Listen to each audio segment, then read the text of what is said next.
Bonjour, je m'appelle Laurence Vigneault, je suis physiothérapeute également dans cet hôpital. Moi, je m'occupe plus de la reprise du sport, en tout cas de l'activité physique, chez des gens malades, notamment des gens qui sont porteurs d'une maladie cardio-respiratoire.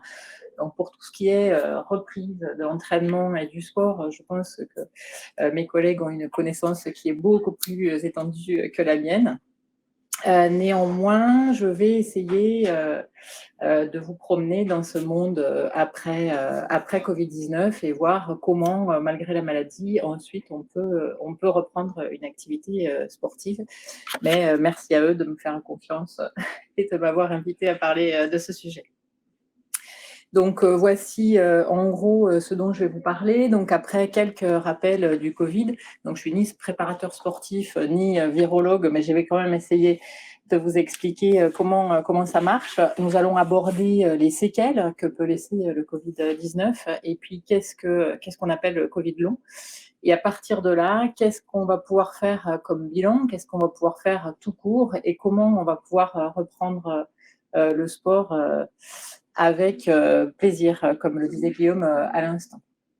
Donc il y a un virus qui s'est invité chez nous et qui a occupé le devant de la scène pendant 2 ans et il n'est pas tout à fait parti. Il s'agit du coronavirus appelé SARS-CoV-2 que vous connaissez tous. Donc il fait partie de la famille des coronavirus qu'on connaît depuis les années 60. On connaissait donc 4 types de virus qui donnaient des infections hautes, des infections rhinopharyngées. Et depuis les années 2000, on découvre des types de coronavirus qui sont descendus dans les poumons, donc qui donnent des pneumonies et des syndromes de détresse respiratoire aiguë. Ici, donc le SARS-CoV-1, qui est apparu en 2003, et en 2012, le MERS. Donc, on a, dans la province de Wuhan, en Chine, en décembre 2019, vu l'émergence de pneumologies infectieuses d'origine virale qui sont dues à ce virus qu'on connaît et dont je vais vous parler, qui est le SARS-CoV-2. Pour bien comprendre ensuite face à quoi on va devoir faire face et les séquelles, je vais aborder, même si, alors je demande pardon s'il y a des virologues qui nous écoutent, je vais vous montrer comment il marche le virus pour que vous compreniez quelles vont être les séquelles et contre quoi on va devoir se battre après la maladie. Donc le virus, il arrive dans l'organisme et puis il a une toxicité qui est directe parce qu'il va se fixer sur la paroi cellulaire. On voit ici un exemple au niveau du poumon et on a une dette en oxygène qui signifie que assez rapidement on va avoir un besoin en oxygène qui va excéder ce que l'organisme peut nous amener. On a deuxièmement une gigantesque inflammation qui est due à la réaction du système immunitaire, et cette inflammation qui est générale, qu'on appelle inflammation systémique, va elle-même générer d'autres séquelles. Et enfin, et c'est pas le moindre, ce virus va nous donner une modification des facteurs de coagulation avec des tas de conséquences auxquelles on va devoir faire face. Donc ce virus, il est présent dans tout le corps humain. Donc évidemment, il arrive par les voies aériennes supérieures, donc par le nez, par la bouche. Il passe assez rapidement par déglutition, par ingestion, tout simplement, dans le système digestif, et il passe par inhalation dans le système respiratoire. Et ça, vous en avez tous entendu parler. Mais ensuite, il va se disséminer dans tout le corps, dont le système cardiovasculaire, et ce qui vous intéresse au tout premier plan en tant que sportif. Donc, on va aborder maintenant la maladie en termes de séquelles et puis de conséquences. Donc là, je voudrais juste attirer votre attention sur le fait que cette maladie elle-même, elle va avoir des conséquences, mais elle survient dans un contexte qui est très particulier parce que cette pandémie, elle a généré les confinements, en tout cas une grosse restriction de mobilité. Et ce contexte-là, avec un enfermement social, donne ou révèle des maladies qui ne sont pas directement dues au virus. Ici, je vais essayer de me concentrer sur les séquelles qui sont dues au virus, mais il ne faut pas oublier que ça survient dans ce contexte tout à fait particulier. Donc les séquelles post-Covid, on appelle ça, et vous en avez tous entendu parler, on appelle ça le syndrome du Covid long.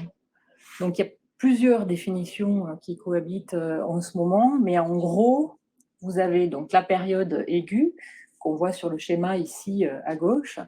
Ensuite, après environ 4 semaines après l'épisode aigu, on a ce qu'on appelle un Covid-19 persistant et qu'on va appeler un syndrome post-Covid-19 lorsque l'ensemble des symptômes dépassent 12 semaines après l'épisode aigu.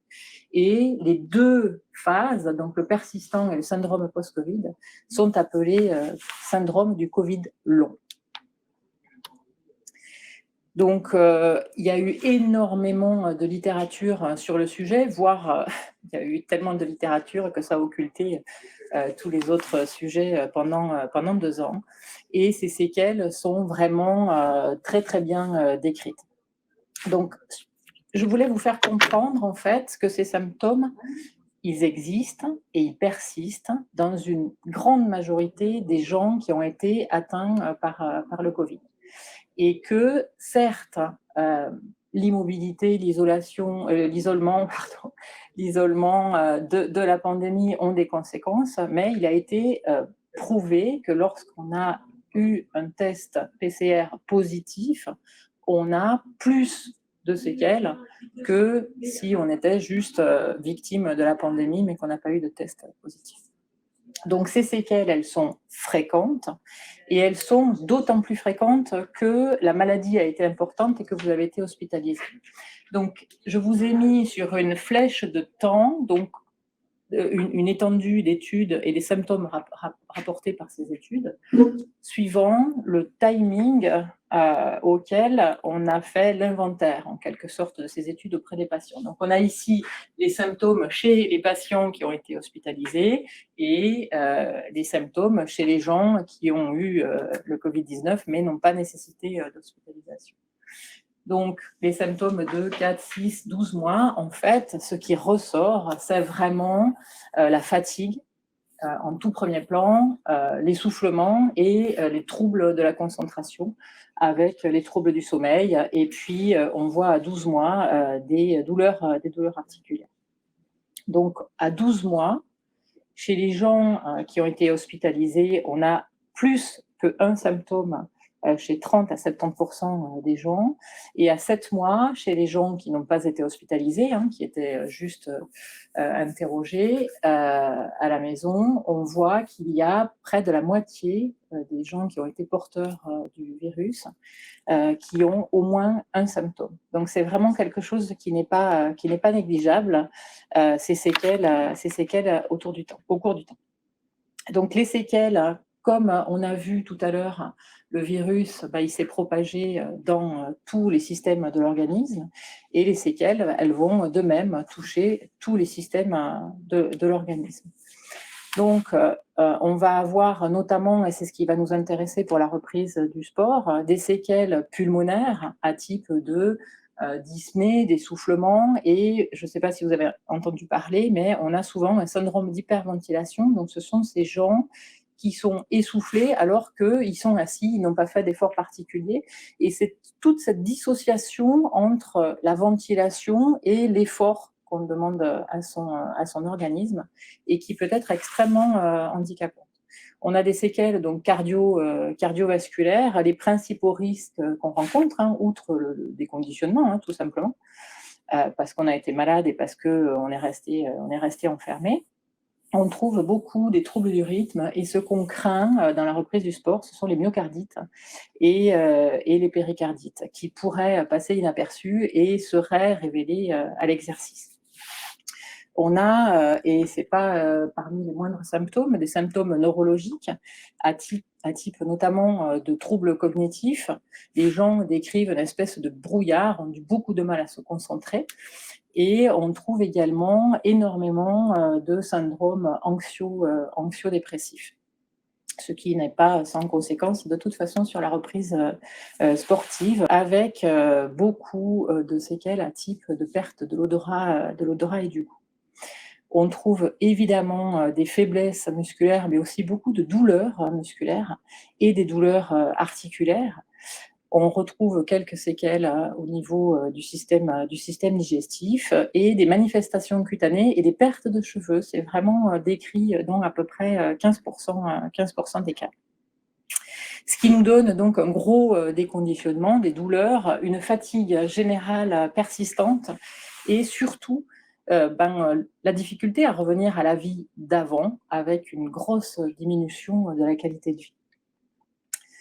Euh, on aura plus de séquelles si on est une femme, si on est à un âge plus avancé, si on a été hospitalisé. Sinon, c'est vraiment la tranche du milieu de vie, milieu et fin de vie qui est touchée si on a eu un Covid qui n'était pas grave. Et on a d'autant plus de risques d'avoir des séquelles si on avait déjà une maladie auparavant. Je pense à l'hypertension ou je pense à une maladie respiratoire. Donc, en conclusion, cette persistance de symptômes, elle peut être extrêmement invalidante, mais elle est surtout très, très fréquente. Il y a en ce moment des questionnaires qui circulent, hein, qui s'adressent à tous les patients qui ont consulté pour un Covid. Et ces questionnaires nous donnent beaucoup, beaucoup d'informations. J'ai sélectionné 2 commentaires de patients pour vous. Je pensais que j'étais folle. Je trouve que ça représente pas mal tous les patients qu'on a chez nous, hein, ces gens qu'au départ personne ne croyait quand ils disaient mais tout d'un coup j'ai ma respiration qui s'emballe alors que je suis assis et j'ai perdu le sommeil et puis j'ai perdu l'envie et puis donc je pensais que j'étais folle. Et la deuxième qui me plaît beaucoup et je trouve très adaptée à ma présentation. Les patients sont comme des sportifs de haut niveau qu'il faut réentraîner. C'est exactement ça. C'est pas parce que les performances ne sont pas élevées que l'effort pour arriver à les faire n'est pas très très important. Donc, bien se rappeler que c'est extrêmement fréquent d'avoir ces séquelles, mais que la présence de ces séquelles, elle est directement corrélée à l'importance des symptômes qu'il y a eu au départ. Les symptômes majeurs, bien, c'est, comme je vous le disais, l'essoufflement et la fatigue, ainsi que les troubles cognitifs. Et il est vraiment fondamental, en présence d'un symptôme, de faire un bilan parce que ça peut être quelque chose d'ennuyeux qu'il y a dessous. Et chaque symptôme peut avoir plusieurs causes. On a des traitements qui sont en cours d'évaluation, dont la réhabilitation dont je vais vous parler. Il existe sur Suisse et sur Genève notamment des consultations spécialisées. Je pense aux hôpitaux universitaires et à l'hôpital de la Tour, bien entendu. Et l'Office fédéral de santé publique donne des informations extrêmement précieuses en ligne à ce sujet. Donc les bilans se font par symptômes. Donc, il y a en cas de fatigue, et c'est vraiment le symptôme qui est prégnant et qui en même temps est au cœur de tous les systèmes qui peuvent être touchés. Si vous avez des problèmes cardiaques ou respiratoires ou neurologiques ou musculaires, vous pouvez de toute façon être fatigué et dans certains cas, on ne retrouve pas la cause vraiment. Et ça peut généralement être tout un ensemble de causes. Donc, il y a des questionnaires dans ces centres spécialisés hein, qui sont dévolus à l'évaluation de la fatigue. On peut réaliser tout un tas de bilans biologiques et d'examens complémentaires. C'est soumis à une consultation médicale, bien entendu. Et on peut faire des explorations neurologiques ou cardio-respiratoires. Donc, en cas de fatigue, et je crois que, je vous parle ici de la technique du pacing, en cas de fatigue, il est proposé cette technique et je crois que cet état d'esprit s'applique un petit peu à tous les symptômes. Il est fondamental de ne pas forcer parce que quand on est fatigué et qu'avant, donc avant le Covid, hein, on arrivait à un certain niveau de performance, on a tendance à forcer et de plus en plus fort et de plus en plus souvent pour arriver à retrouver assez immédiatement le niveau qu'on avait avant. Et en fait, c'est vraiment quelque chose de tout à fait contre-productif parce qu'on se met dans le rouge et qu'on a non seulement les séquelles qui sont dues au Covid, mais les séquelles qui sont dues au surentraînement et dont mes collègues pourraient vous parler beaucoup mieux que moi. Donc, il est fondamental d'arrêter de repousser ces limites. Les limites, ce sont celles qu'on a au moment où on fait son entraînement ou son exercice physique, et il faut absolument résister à l'envie d'en faire davantage, prévoir des temps de repos dans la journée, et puis si on n'arrive plus à faire des activités, essayer de les diviser sur la journée, parce que c'est plus productif ça que de s'obstiner absolument à terminer. Donc il faut au final réapprendre à se connaître, et puis augmenter petit à petit son activité. Il conseille ici de reprendre l'activité, d'augmenter l'activité de 10% par mois à peu près. Mais en fait, ça c'est vous qui voyez et qui savez le mieux. Et de toute façon, dans ce symptôme de fatigue, l'approche pluridisciplinaire, elle est vraiment la meilleure, hein, et la plus adaptée, puisque je vous le disais, cette fatigue, elle peut être due à de nombreuses causes. En ce qui concerne les symptômes neurologiques et les maux de tête, je ne rentrerai pas dans les détails, c'est vraiment quelque chose qui s'adresse à des gens spécialisés, donc des neurologues notamment. Et un tout petit arrêt sur la rééducation olfactive. Alors vous allez me dire, pour le sport, l'odeur, c'est pas quelque chose qui a une conséquence directe, mais si, parce qu'en fait, lorsque vous perdez l'odorat, vous perdez le goût. Quand vous perdez le goût, vous perdez l'envie de manger, vous perdez l'appétit. Si vous perdez l'appétit, ben, vous allez moins bien vous nourrir, hein, et si vous vous nourrissez moins bien, et ben, vos performances, elles étaient déjà diminuées parce que vous aviez les séquelles du Covid, mais si vous ne vous nourrissez pas correctement, vous n'arriverez pas à reprendre votre entraînement convenablement. Donc, il existe sur anosmi.org 2 ou 3 conseils en fait de rééducation de l'odorat. C'est très simple, c'est très bien fait, et ça marche en fait. Ça, disons que selon la littérature, ça a l'air de marcher. Pour tout ce qui est troubles psychiatriques, y compris les troubles du sommeil, donc ces troubles existent, on l'a vu. Donc en haut à droite, j'ai repris tous les symptômes qu'on peut retrouver, que je vous avais décrits avec le petit bonhomme. L'important, c'est vraiment d'avoir une consultation neuropsychiatrique, je crois, pour arriver à démêler tout ça. Et en cas d'anxiété et de dépression, il est tout à fait fondamental de consulter un spécialiste et d'avoir un traitement adapté. C'est pas une vue de l'esprit, hein, la présence d'anxiété et de dépression, ou c'est pas quelque chose d'anodin d'avoir ça après le Covid. C'est très fréquent et ça peut être très important et ça peut être très invalidant dans la vie quotidienne. Il y a à 1 an, chez des gens qui ont eu un Covid sévère à modéré, 50% de ces personnes qui ne reprennent pas le travail, la qualité de vie comme avant, et 20% ne reprennent pas le travail parce qu'elles n'y arrivent pas, et 20% ont été obligés de demander une modification de leur poste de travail. Donc c'est vraiment quelque chose qui n'est pas du tout anodin. Donc là, on parlait des troubles cognitifs. On rencontre, nous, hein, dans notre réhabilitation, pas mal de gens qui présentent très bien, parlent très bien, et en fait, si on leur demande un calcul mental, ils ont un mal fou à le réaliser, même si ce calcul mental est simple. Donc là, pareil, nous, on a une neuropsychologue, hein, qui s'occupe de ces patients-là, et c'est important d'avoir un bilan et une thérapie adaptée. Les troubles du sommeil, alors je ne vais pas vous expliquer les conséquences des troubles du sommeil sur l'entraînement sportif. Donc ces troubles du sommeil sont très fréquents, on l'a vu sur notre flèche au cours du temps, on est quasiment à la moitié des cas. Et pareil, moi je crois qu'une consultation avec un spécialiste peut être salvatrice.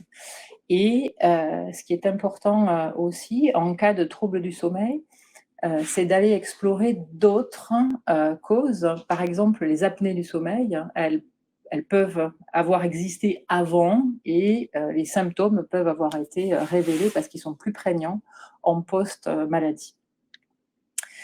Donc, pour l'orthostatisme, vous savez, hein, c'est cette chute de tension qui est quand on passe de la position assise ou la position debout. Je vais vous passer, mais ce sont des choses qui existent et qui sont décrites comme étant des séquelles directement liées au Covid. Et il y a des tas de traitement, mais je laisserai les spécialistes vous conseiller à cet égard. Donc un tout petit peu plus dans mon domaine, hein, et plus directement corrélé à la reprise de l'activité sportive. Voici les symptômes cardio-respiratoires. Alors, c'est très vaste en fait, un symptôme cardio-respiratoire. D'abord, le cœur et les poumons sont complètement liés dans leur fonction. Donc, vous pouvez être essoufflé très facilement, puis ça peut être dû au cœur, comme ça peut être dû aux poumons, comme ça peut être dû aux deux. Et on décrit souvent les douleurs thoraciques, hein, comme étant un symptôme cardiaque, mais il peut y avoir d'autres symptômes qui sont moins reconnaissables, disons, quand on a une pathologie cardiaque, comme séquelle du Covid, et il est vraiment fondamental d'y prêter attention. Donc, dans ces symptômes cardio-respiratoires, il y a, moi je crois, la consultation avec un pneumologue qui est vraiment fondamentale, et il existe des questionnaires dédiés pour arriver à diagnostiquer ce syndrome d'hyperventilation dont je vous ai parlé tout à l'heure. Et c'est le pneumologue qui va, en fonction de vos plaintes et en fonction de son examen clinique, prescrire ou pas des examens radiologiques complémentaires, comme une radiologie ou un scanner, et prescrire des examens fonctionnels respiratoires. Ici, je vous ai illustré ce qu'on appelle la body plethysmographie, mais en fait, vous voyez tous quand on est enfermé dans une cabine et puis qu'on vous demande d'inspirer et de souffler fort, etc. On va, avec la vitesse et la quantité d'air qui va rentrer et sortir de vos poumons, arriver à avoir une idée de l'état de vos bronches et du système d'échange au niveau pulmonaire. Donc, attention, comme pour le syndrome d'apnée du sommeil dont je vous parlais précédemment, cette pandémie, elle a aussi été le révélateur de maladies respiratoires, mais qui étaient déjà présentes avant. Il faut savoir que 40% des gens qui sont porteurs d'une maladie respiratoire chronique ne le savent pas. Et donc, ces symptômes peuvent ne pas être dus directement au Covid, mais avoir été révélés par l'immobilité et la pandémie. Dans le domaine cardio-respiratoire, mais plus cardiologique, évidemment, s'il y a nécessité, moi je crois qu'une consultation cardiologique s'impose. Chez nous, c'est le pneumologue qui reçoit le patient et qui, si besoin, l'adresse à un cardiologue. Donc il existe tout un tas d'examens cardiologiques sur lesquels je ne m'étendrai pas. Néanmoins, vous connaissez tous les tests d'effort, hein, avec la VO2 max, donc cette quantité d'oxygène qu'on consomme au repos et qu'on consomme à l'effort maximum, et qui vont nous donner des tas de renseignements sur nous, sur notre organisme, et à la fois, on le voit dans ce dessin où ce monsieur court, l'état musculaire, l'état de la circulation, l'état de nos poumons et l'état de notre cœur. Donc vous voyez, l'effort, c'est tous ces systèmes qui fonctionnent ensemble, et le fait de faire un test d'effort va les tester de façon simultanée. Donc, en cas de symptômes cardio-respiratoires, selon la cause, et vous l'avez vu, il y en a énormément, c'est 1, la trouver, 2, la soigner de façon adaptée, et ensuite, plus dans mon domaine, d'une part des exercices ventilatoires pour le syndrome d'hyperventilation, et puis d'autre part un réentraînement physique adapté dont je vais vous parler un petit peu plus en détail. Ici, c'est vraiment une plainte qu'on a, nous, très, très fréquemment, de cette ventilation dysfonctionnelle. En fait, c'est un très gros mot pour dire que la ventilation n'a aucun rapport avec l'effort que je demande à mon organisme. Et nous avons des collègues, notamment dans le Valais, qui pratiquent une rééducation qui est extrêmement simple au final. Donc on a des gens qui sont essoufflés alors qu'ils ne fournissent aucun effort et qui commencent à avoir des respirations extrêmement amples, extrêmement rapides, avec un rythme qui devient tout à fait incontrôlable. Et l'objectif de cette rééducation, au final, c'est d'arriver à avoir une ventilation avec un volume courant un peu moins important, une fréquence respiratoire lente, et d'arriver à maintenir ça peu, moyennement, et ensuite beaucoup, et ensuite toute la journée, et ensuite cette ventilation-là, bien se l'approprier et arriver à l'intégrer à une pratique sportive. On trouve des gens qui ont l'impression de mourir étouffés alors qu'ils voulaient juste reprendre une activité physique, et ils ont commencé par marcher. Donc nous, on travaille beaucoup là-dessus. Donc en ce qui concerne la reprise du sport, hein, plus précisément, vous allez voir, je vais me défausser, de tout un tas de de tout un tas de catégories de gens. Donc au départ, j'ai pas eu le covid ou en tout cas j'ai eu un test positif, mais j'avais aucun symptôme. Donc là, on est plus sur les effets, de la pandémie. Donc soit, ben, je reprends, progressivement, quitte en revenant en arrière, hein, comme je vous le disais tout à l'heure, hein, forcer ne sert à rien et c'est plutôt, contre-productif et ben, si je ne sais pas trop, je demande à un spécialiste et ici, on en a beaucoup. Je crois que c'est la meilleure, des solutions et à l'autre extrême, hein, j'ai eu un test positif et j'ai été hospitalisée. Là, de toute façon, il faut absolument que j'ai, des consultations médicales adaptées et que j'ai une réadaptation, spécifique. Au milieu, donc, j'ai eu un test positif, avec des symptômes, alors plus ou moins graves. Donc j'ai eu ou pas, une pneumonie, avérée. Si par miracle, j'ai aucun symptôme à l'effort, ben, on revient, là où on était au départ. Et si je suis symptomatique, ce qui est donc, assez fréquent, comme on l'a vu, d'abord, avant de reprendre un effort, c'est, 7 jours avant la reprise de l'effort, à partir du moment où on n'a plus aucun symptôme, au moins. Alors plus aucun effort, ça ne veut pas dire rester couché parce que alors là, pour le coup, on devient complètement contre-productif. Effort, ça veut dire un travail contre-résistance. Donc la marche, tranquille, sans essoufflement, n'est pas considérée comme un effort. Donc il est fondamental, même pendant la maladie et même lorsqu'on a encore des symptômes, de continuer à marcher à partir du moment où ce n'est pas une marche rapide et qui provoque un essoufflement.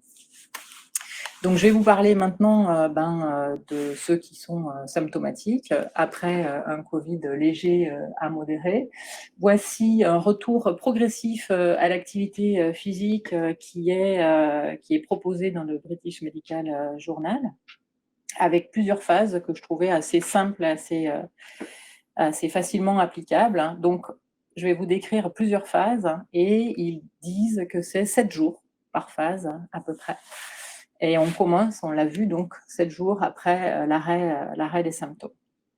Donc la première phase, c'est se préparer à revenir à l'exercice et ce sont des exercices très, très simples, respiratoires, étirements, ils parlent de yoga, d'équilibre, de marche et avec un Borg entre 6 et 8. Alors je ne sais pas si vous savez ce que c'est que le Borg, c'est cette échelle, qui chiffre l'essoufflement. Alors on a le Borg modifié qui va de 1 à 10 hein, et le Borg non modifié qui va de 6 à 20. C'est pas hyper simple, mais je vous ai fait ici vert, c'est pas du tout essoufflé. Ici, on est plutôt dans une zone cible d'entraînement. Et là, ça devient plutôt le domaine des athlètes ou des sportifs qui font du fractionné. Et on va dire que ça, c'est généralement une zone cible qu'on veut atteindre quand on pratique une activité sportive régulière. Et on est ici sur l'échelle de Borg entre 6 et 10 dans le vert. Donc la zone cible, elle est entre 11 et 15. Et ensuite, on est entre 16 et 20 lorsqu'on a une fréquence respiratoire, une fréquence cardiaque qui passe au-delà de 80% de la fréquence cardiaque maximale, qu'on peut avoir évalué, donc soit en théorie, soit avec un test d'effort. Donc on le voit ici, on est avec un Borg 6 à 8. En gros, c'est je ne suis pas essoufflé. Je ne ressens aucune difficulté à l'exercice que je suis en train de faire. Et je peux parler vraiment tranquillement sans qu'on entende que je suis en train de réaliser un exercice. Donc à partir du moment où j'ai réussi cette phase, 7 jours, et que j'ai pu le faire, je peux passer à la phase 2. Donc la phase 2, c'est des activités qu'on appelle de basse intensité. Donc on reprend la marche, le yoga, il parle de ménage léger. Je ne sais pas trop ce que ça veut dire. Enfin, j'imagine que c'est un ménage sans pousser tous les meubles de la maison. Et une activité de jardinage. Donc, ces exercices, c'est important de les faire tous les jours et le but, c'est d'augmenter le temps de 10 à 15 minutes par jour sans augmenter l'intensité. On parle que d'augmenter le temps, on n'augmente qu'une chose à la fois. Et on est dans un Borg de 6 à 11. Donc, vous voyez, on est encore dans la zone verte. Donc, on n'est pas essoufflé. On a des petits bonhommes là qui sourient. On peut complètement parler et ça ne s'entend quasiment pas que je fais un exercice physique. Je commence, voilà, je commence à peine à entreapercevoir que j'ai une difficulté avec un Borg à 11. En phase 3, on va passer dans la phase cible. Donc, ce sont des exercices à intensité modérée et on va commencer à introduire des exercices de renforcement.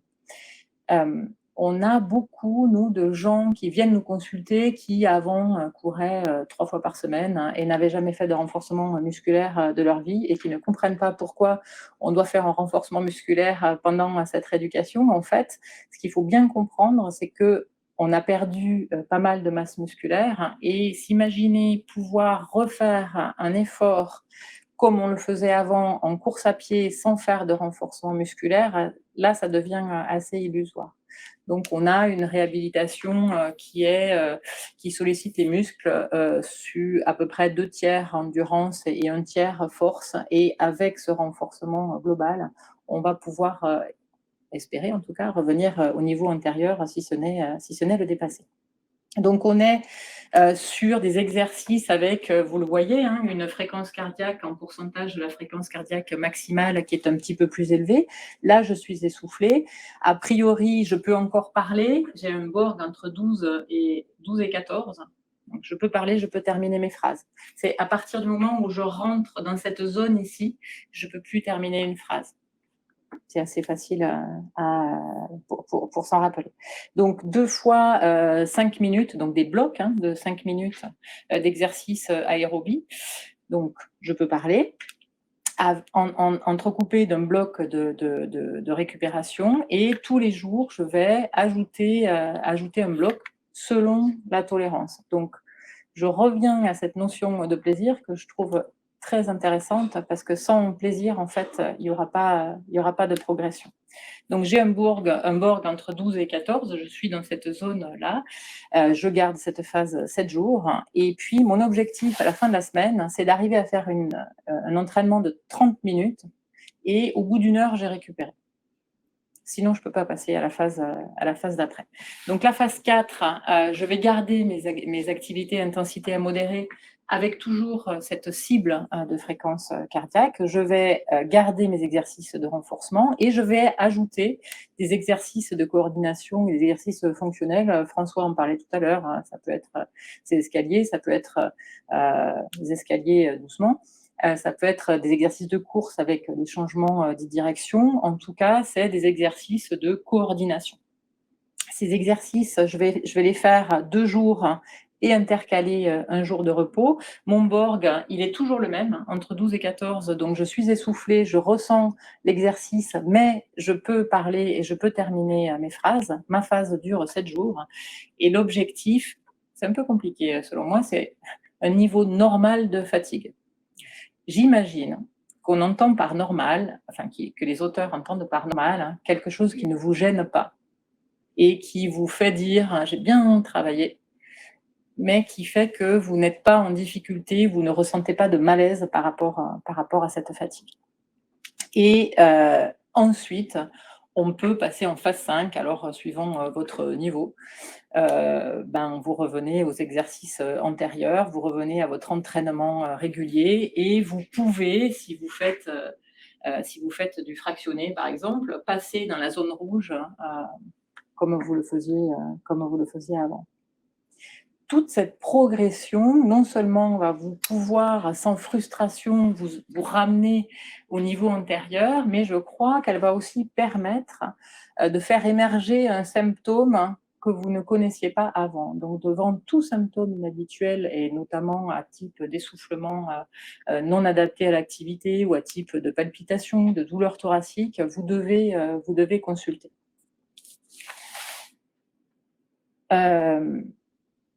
Important, pas si anecdotique. Donc on passe d'une phase, vous l'avez compris, uniquement si on a validé la phase précédente. Et puis évidemment, on passe quelques minutes à s'échauffer, comme quelques minutes à ralentir son rythme cardiaque à la fin de l'exercice.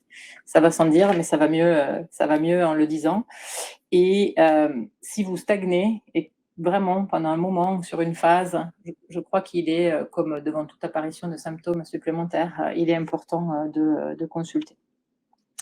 Là, je n'irai pas, m'étendre là-dessus, mais en tout cas, ça existe. C'est le programme de réentraînement, mais qui est destiné aux athlètes, hein, qui est disponible, en ligne. J'ai mis le lien, ici, et si jamais ça vous intéresse, vous pouvez, aller y jeter un coup d'œil.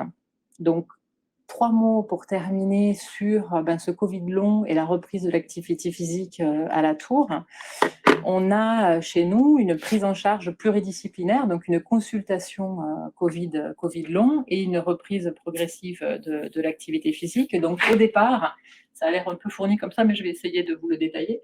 Donc au départ, on a le médecin, prescripteur qui nous envoie un patient dont on a présenté les caractéristiques, précédemment. Il arrive chez nous et il est reçu par, notre médecin référent, le professeur Janssens, qui est, un professeur, de pneumologie. Lui va faire, des bilans dont on a parlé tout à l'heure. Toute notre équipe de physiothérapeutes cardio-respiratoires va également, pratiquer des bilans, et il est parti, à partir du moment où il y a feu vert, hein, sur un programme d'entraînement qui est 2 séances par semaine avec une séance, en autonomie. Le professeur Janssens, s'il le juge nécessaire, va recourir à une cardiologue ou à une neurologue, et puis va recourir aussi à la pratique d'examens, divers et variés, dont de l'imagerie. Au cours de ce parcours, le patient, il va également être pris en charge par, des diététiciens et par une neuropsychologue, donc la neurologue si besoin. Et lorsqu'on a des gens qui sont ou des sportifs de haut niveau, ou en tout cas, des sportifs juste avant qu'ils reprennent leur activité, on travaille avec, nos collègues, physiothérapeutes spécialisés dans le sport, hein, parce que nous, on a bien la notion de maladie et eux bien, la notion, de l'entraînement. Et puis avec nos 2 équipes, on fait pas mal de choses assez intéressante et qui marche bien, le tout jusqu'au bilan de sortie. Enfin, la sortie, c'est quand le patient nous dit qu'il est capable de reprendre son entraînement tout seul et il n'a plus de symptômes qui le gênent. Ou en tout cas, il arrive à les maîtriser. Donc, 2 minuscules exemples, hein. Ça n'arrive pas que chez les gens âgés, hein, donc ce syndrome de Covid long. Notre patiente, qui a eu le Covid, pendant sa grossesse, et donc elle a eu à subir alors le syndrome du post-Covid avec, le syndrome, du post-accouchement, et puis, qui a eu une réhabilitation et qui maintenant va très, très bien. Et notre petite, championne, 16 ans, qu'on a soignée avec nos deux équipes, Mathilde, qui a eu, le Covid, hein. Et puis, Mathilde, c'est certainement, enfin on l'espère pour elle, une future championne de ski, suisse. Donc elle est arrivée chez nous parce que, elle avait une suspicion, de myocardite, heu, donc ce qui est pas banal, mais surtout, elle est arrivée début juin avec, le cardiologue me dit que j'ai une myocardite et qu'il faut que je reste dans mon canapé et que je bouge plus, ou en tout cas que je fasse un entraînement extrêmement doux. Et moi, j'ai Zermatt, au mois d'août, et qui va se finir par une sélection, pour rentrer dans l'équipe nationale. Et ça, moi, j'ai travaillé toute ma vie pour ça, et c'est juste pas possible. Donc on la voit là, pour, son test d'effort. On a, fait énormément, d'examens, complémentaires, hein, et on a recouru à des examens complémentaires et des consultations, cardiologiques poussées, parce que c'est quand même une jeune athlète. Mais elle a bien, bien travaillé. Donc ça, c'était les 2 photos pour vous illustrer le travail en endurance, et le travail, en renforcement, musculaire. Et puis, elle a été à Zermatt, au mois d'août, donc je ne sais pas si elle sera sélectionnée, cet hiver, pour l'équipe suisse. Enfin, en tout cas, c'est tout le mal qu'on lui souhaite. Voilà, j'ai terminé avec, ma présentation. J'espère qu'on va pouvoir dire, bye bye, au Covid, et en tout cas, à l'ensemble des séquelles qu'il nous a laissées. Et puis je crois que maintenant, c'est à vous, de reprendre, votre activité, sportive. Et je vous remercie de votre attention.